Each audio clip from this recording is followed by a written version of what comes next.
एक महात्मा मांडव्य ऋषि नाम के थे। वो हाथ उठाकर ऐसे, पहले बहुत कठिन तप संतों को करना पड़ा, कलयुग है तो अब तो नाम जप से ही काम, मंत्र जपो नाम जप। दाहिने पैर के अंगूठे केवल पूरा शरीर का भार रखकर हाथ उठाकर मंत्र जप रहे थे। उसी राज्य में कुछ चोरों ने राजा के यहां चोरी की, राज कर्मचारियों ने पीछा किया, उनके आश्रम में गए और आश्रम में छुप गए, इस भाव से कि महात्मा के आश्रम को देखते ही राज कर्मचारी वापस चले जाएंगे कि यहां कैसे चोर छुपे हो। पर उनकी दृष्टि पड़ गई घुसते देख के। अब वहां गए तो माल सहित पकड़े गए। तो उन्होंने सोचा कि महात्मा ने यह नाटक कर रहा है, चोर रखता है और चोरी करवाता है। तो उसी अवस्था में मांडव्य ऋषि को भी ले गए और राजा के सामने पेश किया कि समस्त चोरों को पकड़ लाए तो उनका शूली की सजा दे दो। शूली की सजा बड़ी भयानक होती थी। एक भाले जैसे यंत्र में ऊपर से सीढ़ियों से ले जाकर उसे छोड़ा जाता था, गुदा द्वार से वो जितना घुस जाए भाले जैसा, अब उसे में टंगा है। अब प्राण शक्ति जितनी उसकी हो, जितने मिनट जिए, जितने घंटे जिए, कोई कोई घंटों जी जाता था, रक्तस्राव हो रहा है, तड़प रहा है, अब वो केवल एक शूली ऐसे लंबी ऊपर से छोड़ दिया और गुदा द्वार में जितना घुस गया यहां तक, याद, अब वो तड़प तड़प के बड़ी भयानक मृत्यु होती थी। वो महात्मा को भी ऐसे किया गया। वो तो साधारण जीव थे, सब मर गए। जो इस सूली गई गुदा द्वार से अंदर सो चेतना जागृत हुई, लगाया पद्मासन, उसी पे बैठ गए सूली पे। अब ये तो योगी थे। अब वहां बधशाला में तब जाया जाता है जब दूसरा कोई राजा है, तो 2-4 रोज तो हो ही जाते थे अपराधी, तो दूसरे दिन उतारने गए तो वो तो सब मरे थे और ये पद्मासन में बैठे थे। भाग के गए राजा से, बताया। राजा ने कहा ये तो बड़ा अपराध बन गया, कोई ऋषि आ गया, तुमने वे क्यों नहीं बताया ऋषि। अब आगे गौ करके, ब्राह्मण करके, मर्यादा थी कि गौ ब्राह्मण सामने है तो दया कर देते थे ऋषि जन, फिर साप नहीं देते थे।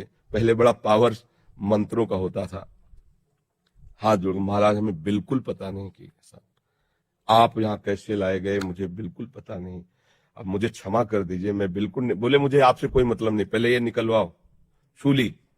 लाख कोशिश की गई, सूली निकली नहीं, तो उनका काट दो, तो ऐसे काट दिया गया, सूली काट दी गई।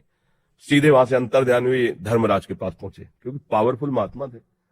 धर्मराज से कहा कि मैंने क्या ऐसा पाप किया जो तुमने दंड विधान किया, क्योंकि ऊपर हाई कमान तो वहां है ना, क्रिया यहां दिखाई दे रही, कारण तो वहां है ना, पूरा हिसाब किताब उनके पास। तो बड़े गुस्सा में थे। उनका गुस्सा मत होइए महाराज, आप देख लीजिए, जैसे अपने ना कि रिवर्स करके फिर वही सीन चला के दिखा दी टीवी में, तो वहां उन्होंने सीन दिखाई।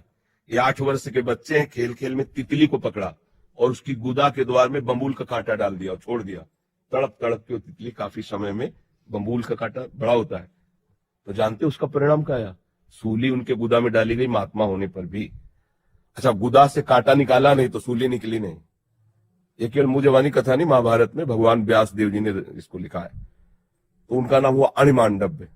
तब उन्होंने कहा कि हम नया नियम बनाते हैं, 14 वर्ष तक के बालक के पहले के अपराध जो है वो नहीं माने जाएंगे, वो मैं क्षमा करने का विधान बनाता हूं।